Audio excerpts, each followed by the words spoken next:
Yang juga jadi sorotan Saudara Presiden Joko Widodo menanggapi pesan Luhut kepada Presiden terpilih Prabowo Subianto soal orang toksik.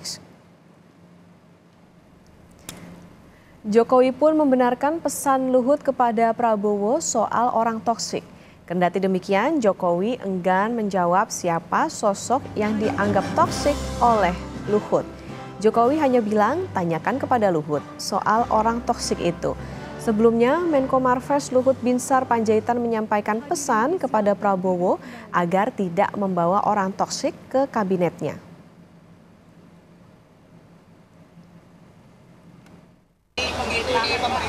Ya benar dong.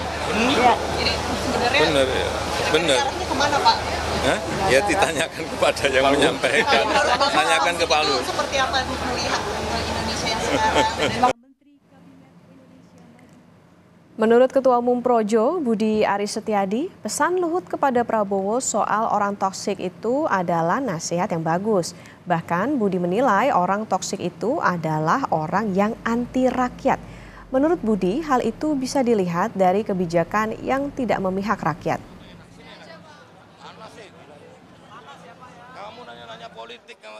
Pokoknya itu nasihat yang bagus buat dari Pak Luhut. Toksik itu yang anti rakyat, versi Projo. Toksik itu yang anti rakyat. Pokoknya yang, karena kita kan setia di garis rakyat. Kalau setia di garis rakyat apa artinya? Harus pro rakyat. Pokoknya yang anti rakyat, toksik. Ya apa aja. Kebijakan yang nggak berpihak, kelakuan yang nggak titik beratnya pada rakyat, gitu. Pokoknya semuanya harus setia di garis rakyat.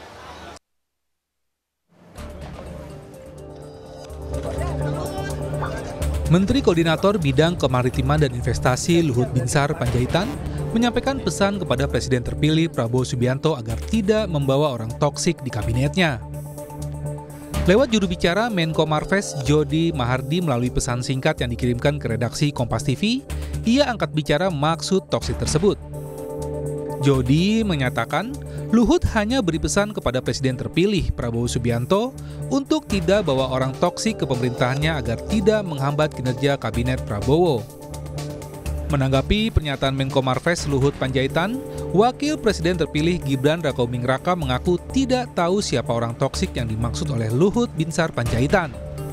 Gibran mengaku berteman dengan siapa saja, termasuk dengan mereka yang berseberangan pilihan politik. Spesifiknya siapa? Mungkin tidak disebut sih siapa. Ya, nanti tanyakan Pak Luhut aja, ya.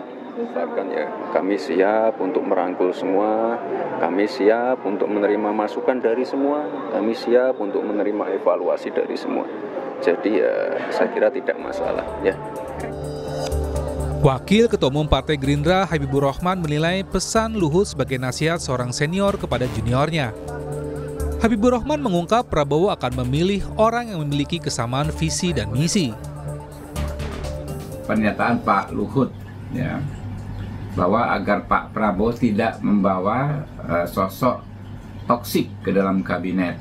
Ya tentu ini sebuah nasihat, ya sebuah masukan dari senior ya kepada juniornya. Ya memang Pak Luhut ya punya pengalaman 10 tahun di kabinet ya. Beliau berpandangan ya menurut saya bahwa antara para menteri dengan presiden harus ada kesamaan visi ya. Direktur Lingkar Madani Ray Rangkuti menyebut pesan Luhut kepada Prabowo soal tidak membawa orang toksik ke kabinetnya merupakan sebuah usulan. Menurut Ray, Luhut tidak terlibat dalam konteks kemenangan Prabowo di Pilpres. Bagaimana kita memandang pernyataannya Pak Luhut itu? Nah, Pak Luhut itu adalah orang yang mengusul karena beliau nggak terlibat dalam konteks pemenangannya Pak Prabowo. Nah, usulan yang mengatakan supaya tidak membawa orang-orang yang punya toksik ke dalam pemerintahan is oke usulan. Nah, cuma itu kan sudah dibantah oleh Bung Habibur Rahman tadi.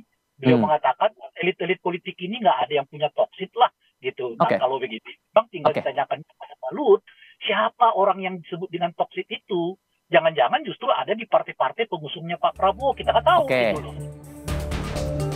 Istilah toksik sendiri berasal dari bahasa asing yang artinya racun. Secara umum, kata toksik merupakan istilah yang memiliki konotasi negatif. Seseorang dianggap toksik jika orang itu membawa pengaruh buruk atau negatif di lingkungan sosial. Sama halnya dengan racun, orang-orang yang toksik ini juga akan bisa mengganggu kehidupan orang lain. Tim Liputan, Kompas TV.